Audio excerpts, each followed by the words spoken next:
बिस्मिल्लाहिर्रहमानिर्रहीम। अस्सलाम वालेकुम नाज़रीन, मैं हूं साकिब बशीर। आज नाज़रीन आपके सामने रखेंगे कि इमरान खान जो है उन्होंने एक बड़ा अहम फ़ैसला किया है और उनकी लीगल टीम ने ये फ़ैसला किया है। इस पे बात करेंगे कि वो फ़ैसला है क्या, और इसके अलावा हम बात करेंगे कि एक अहम जो शख्सियत है उनकी आज एंट्री हुई अडियाला जेल में।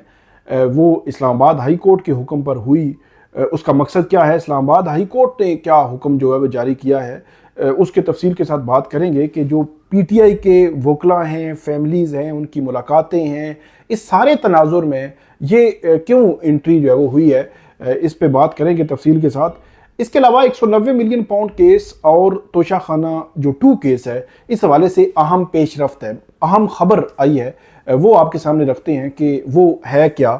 इमरान खान साहब ने बरियत की दरख्वास्त भी दायर कर दी है 190 मिलियन पाउंड केस में। वो बरियत की दरख्वास्त है क्या, वो मैं उसका मतन आपके सामने रखूंगा। आप हमारे साथ रहिएगा, हमारा यूट्यूब चैनल सब्सक्राइब कर लें, बेल आइकन का बटन प्रेस कर लें, ताकि जब भी हम कोई वीडियो अपलोड करें तो फ़ौरन उसका लिंक आपको मिल जाया करे। हम शुरू करते हैं सबसे पहले कि इमरान खान साहब ने अहम फैसला क्या किया है। फैसला ये है जो उनके वकला ने यकीनी तौर पर उनको इस हवाले से बताया होगा कि लॉ ऑफ लैंड कि इस वक्त जो कानून एग्जिस्ट करता है आपने उसी के मुताबिक ही चलना है। ऐसा नहीं हो सकता कि आप कहें कि नहीं, इस कानून के मुताबिक मैं नहीं चलूंगा बल्कि पुराने कानून के मुताबिक चलूंगा। नहीं, जो एग्जिस्ट करता है अदालतों ने उसी कानून के तहत ही फैसला करना होता है। तो हुआ यह है कि इमरान खान साहब ने जो अभी सुप्रीम कोर्ट ने नैब की तरामीम बहाल की हैं, जो पीडीएम की हुकूमत ने पिछले 3 जो अदवार हैं ये उन अदवार में की गई थी। ये 3-6 थे, अगस्त में थी जो हुई थी। इसके अलावा ये थी जून 2022 में, इसके अलावा अगस्त 2022 में और मई 2023 में। 3 मौके पे ये जो है वो तरामीम जो पीडीएम की हुकूमत है उन्होंने की थी। फिर ये मामला सुप्रीम कोर्ट आया, सुप्रीम कोर्ट ने कुछ कलअदम करार दी, कुछ बरकरार रखी, फिर अपील आई, अपील पर कल फैसला आया और तमाम नैब तरामीम बहाल कर दी गई। अब इमरान खान साहब ने यह फैसला किया है कि जो नैब की तरामीम बहाल हुई हैं, जो एग्जिस्ट करता है लॉ, जो कानून, उनसे जो बेनिफिट, वो बेनिफिशरी डेफिनेटली पहले भी मैं आपको बताता रहा हूं कि उनका बेनिफिट उनको होना है, तो वो अब बेनिफिट लेने का फैसला किया है। क्योंकि जो उनके वकील हैं उस्मान गिल, उनसे मेरी बात हुई तो उन्होंने कहा कि लॉ ऑफ लैंड से बाहर आप नहीं जा सकते, तो इसलिए लॉ ऑफ लैंड के अंदर ही रहना है हमने। और ये जो नैब की तरामीम बहाल हुई हैं इसका फ़ायदा जो है वो इमरान खान साहब ने लेने का फ़ैसला किया है। ये बड़ा अहम फैसला है इस पे, क्योंकि इमरान खान साहब बहुत ज़्यादा क्रिटिसाइज करते रहे हैं। जब सुप्रीम कोर्ट में वो पेश हुए थे चीफ जस्टिस काजी फाइसा की सरबराही में बेंच के सामने, 35 मिनट उन्होंने बात की थी। उन्होंने ये कहा था कि नैब की तरामीम जो हुई हैं इनको कलअदम करार दिया जाए, नैब को बहाल किया जाए, अकाउंटेबिलिटी का प्रोसेस शुरू किया जाए, क्योंकि अरबों की जो करप्शन हुई, अरबों के जो केसेस हैं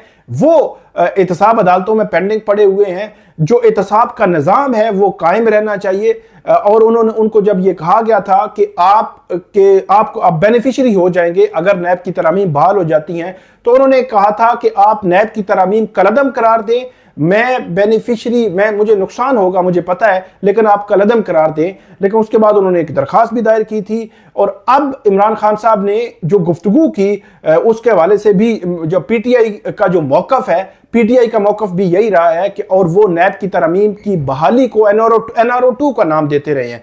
तो इस लिहाज से एक क्रिटिक जो है वो आप ये कह सकते हैं। तो ये जो 265K की दरखास्त है वो 190 मिलियन पाउंड केस में दी गई है इमरान खान साहब की जानिब से कि 265K मतलब इमरान खान साहब को इस केस से बरी किया जाए।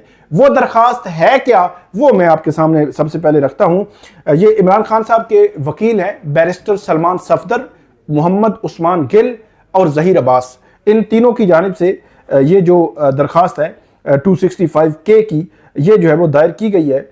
और इस दरखास्त में पूरा एक बैकग्राउंड दिया गया है कि ये केस कैसे शुरू हुआ और ये केस किस स्टेज पर है इस वक्त, और किस जो है वो कब ये केस बनाया गया था। इमरान खान साहब का पूरा एक बैकग्राउंड लिखा गया है कि वो पाकिस्तान के 22वें वज़ीर आज़म थे। 1992 में उन्होंने वर्ल्ड कप भी जीता। और उसके बाद इसमें जो वर्ल्ड क्लास कैंसर हॉस्पिटल भी उन्होंने बनाया, नमल यूनिवर्सिटी भी बनाई मियाँ वाली में। इसके अलावा जो अलकादर जो ट्रस्ट है, यूनिवर्सिटी है, प्रोजेक्ट है, इसके हवाले से भी लिखा गया है कि ये भी बनाया गया, जिसमें जो लोग जो हैं, बच्चे जो है वो पढ़ रहे हैं।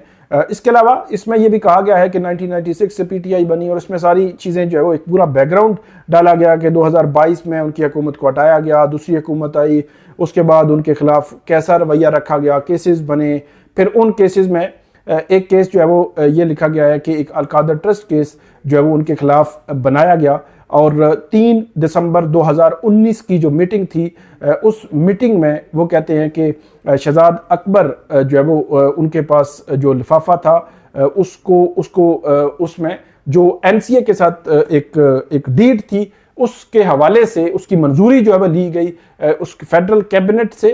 और इसमें जो अलेज किया गया, एक तो जो कैबिनेट से मंजूरी लेने का है कि इसमें 458 कनाल जो ज़मीन है वो तहसील सुहावा डिस्ट्रिक्ट जेलम में, और 285 मिलियन कैश में, और दूसरे भी बेनिफिट जो है वो लिए गए हैं, मॉनेटरी बेनिफिट। ये कहा जा रहा है कि ये अलेज किया गया है कि आपने मलक रियाज से लिए हैं, कि उनके मलक रियाज के 190 मिलियन पाउंड यूके लंदन से यहां लाने के लिए आपने ये मॉनेटरी बेनिफिट जो है वो लिए हैं। ये नैब का जो है वो केस है, उसको जो है वो बयान किया जा रहा है।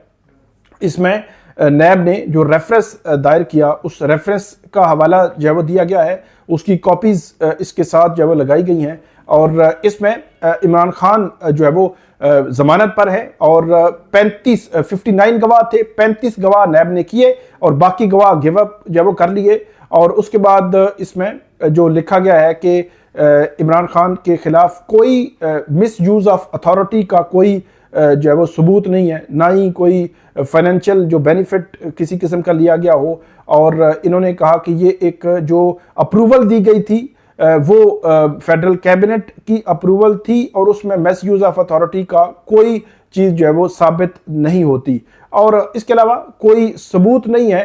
और जो उन्होंने कहा कि जो फेडरल कैबिनेट वाला मामला तो अलग है कि जो फाइनेंशियल गेन है उसके हवाले से किसी किस्म का कोई सबूत नहीं है, ये जो है वो इसमें कहा गया है।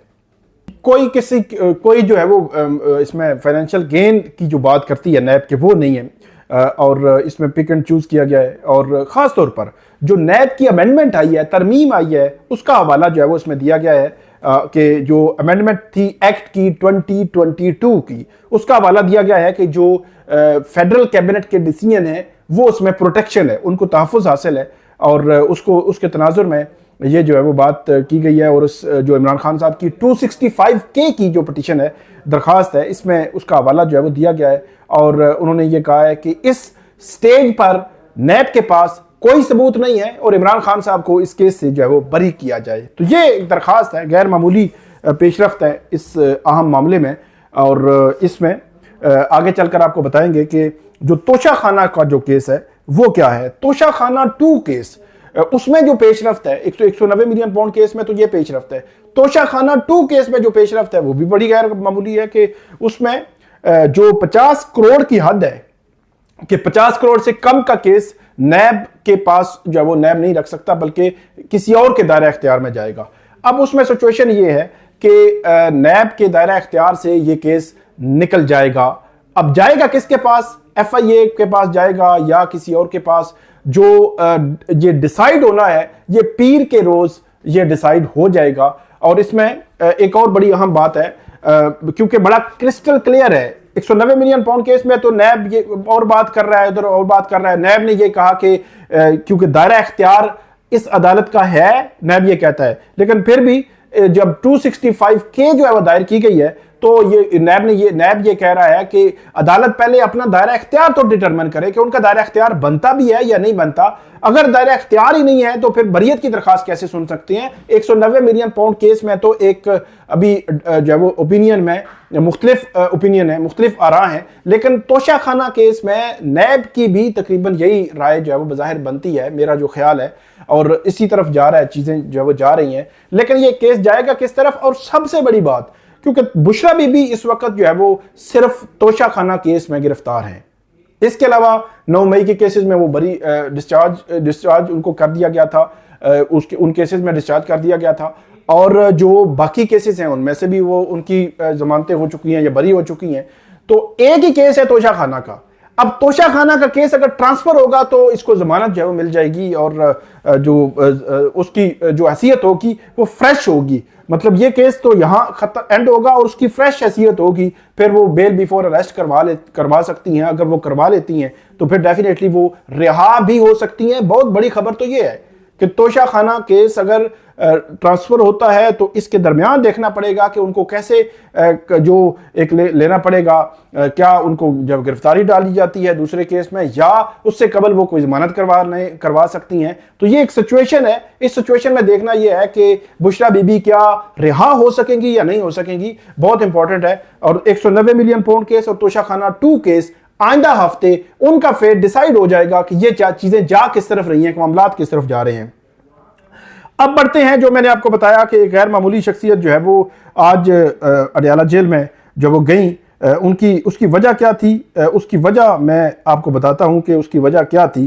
फैसल चौधरी एडवोकेट है, फवाद चौधरी साहब के भाई हैं। उनकी जो वो उन्होंने एक पिटीशन फाइल की थी इस्लामाबाद हाई कोर्ट में।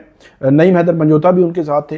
तो फैसल चौधरी साहब जो है वो उनकी जानिब से जो पिटीशन फाइल की गई, उस पिटीशन में यह कहा गया था कि जो वकला जाते हैं इमरान खान साहब के, उसमें सरदार लतीफ़ खोसा और जो उज़ैर भंडारी हैं, उनका एफिडेविट भी दिया गया इस्लामाबाद हाई कोर्ट के जस्टिस सरदार एजाज इसाक खान को कि उनके साथ तज़ीक में रवैया रखा जाता है। 4-6 घंटे, 3 घंटे, 2 घंटे, मतलब वहाँ पे बाज़ वकला को इंतज़ार कराया जाता है, बाज़ को अंदर भेज दिया जाता है, बाज़ को इंतज़ार कराने के बाद वापस भेज दिया जाता है। तो ये उनकी दरख्वास्त थी जिसमें सुपरिटेंडेंट जो जेल है वो भी अदालत के सामने पेश हुए थे। तो इसमें जो अदालत का जो फैसला है वो फैसला पढ़ने से पहले मैं आपको वो बता दूं कि कौन शख्सियत जो है वो गई थी। इस्लामाबाद हाई कोर्ट ने 3 जो वकील हैं उन पर मुश्तमिल एक लोकल कमीशन तश्कील दिया है। ये एक हैं बैरिस्टर जुपाश खान, इसके अलावा जो मिस्टर मुबीन अली हुसैन अवान एडवोकेट और जुहेब हुसैन गोंदल एडवोकेट, ये 3 वकील इस्लामाबाद हाई कोर्ट के जस्टिस सरदार एजाज इसाक खान ने वो लोकल कमीशन तश्कील दिया है। और उसमें आगे मैं आपको बताऊंगा कि किन किन चीज़ों को इन्होंने देखना है कि वकील बाहर से अंदर जाते हैं, अदालत में बैठते हैं, तो उनको कोई मसला, कोई चीज़ तो नहीं है कि अगर एसओपीज की जो है वो एसओपीज को फॉलो करके वो जाते हैं तो उनको कोई हर्डल या तज़हीक या इस किस्म की जो चीज़ें उनकी पिटीशन में थी, क्या ऐसा तो नहीं है। तो आज जो है वो पहला लोकल कमीशन बैरिस्टर जुपाश खान एडवोकेट वो आज अडयाला जेल में गए थे और अडयाला जेल में जाकर उन्होंने इमरान खान साहब से भी जो है वो इंटरव्यू किया, पूछा उनसे। इसी तरह बुशरा बीबी से भी पूछा, जो वकला थे उनसे भी पूछा, वहाँ का माहौल भी देखा, सिचुएशन भी देखी, बाहर भी देखा, सारा मामला देखे और नोट्स ले लिए हैं उसके कि वो उनमें वहाँ उनको क्या कोई मुश्किलात का सामना तो नहीं है या कोई ऐसी सिचुएशन तो नहीं है। तो ये फैसल चौधरी साहब की जो पिटीशन है, इस पिटीशन में जो ऑर्डर हुआ है वो ऑर्डर भी बहुत इंपॉर्टेंट है। अच्छा, अब ये जो जुबाश खान है इनकी जानिब से जो रिपोर्ट है वो इस्लामाबाद हाई कोर्ट को दी जाएगी कि इसमें कोई इश्यूज तो नहीं है, अगर इश्यूज हैं तो कहाँ पे हैं, क्या मामलात हैं। वो रिपोर्ट भी बड़ी जो वो इंपॉर्टेंट है इस लिहाज से क्योंकि पहली दफा ऐसे हुआ है।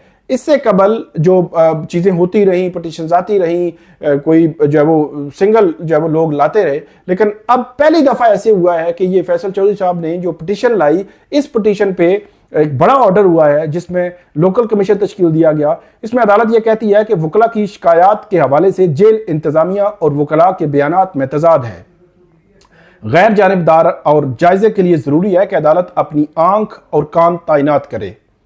अदालत 3 वकला पर मुश्तमिल लोकल कमीशन कायम करती है। कमीशन में जुपाश खान, मुबीन अवान और जुहेब गोंदल एडवोकेट शामिल होंगे। हर अदालती तारीख पर कोई एक कमिश्नर अडयाला जेल जाकर जायजा लेगा। कमीशन हर अदालती तारीख पर एक कमिश्नर दस्तयाबी को यकीनी बनाएगा। लोकल कमिश्नर अदालती तारीख मतलब हर तारीख पर एक लोकल कमिश्नर जो है वो जाएगा, मतलब इन तीनों वकला में से एक जो है वो मौजूद होगा। कहते हैं कि लोकल कमिश्नर अदालती तारीख पर वकला के साथ अडयाला जेल जाएगा। जेल अदालत या मुलजम तक रसाई में दुश्वारी पेश आती है तो लोकल कमिश्नर अदालत को रिपोर्ट करेगा। लोकल कमिश्नर को अडयाला जेल के हर दौरे पर 10,000 रुपए अदा किए जाएंगे। वुकला की गाड़ियों को जेल के बाहर दरवाजे पर नहीं रोका जाएगा।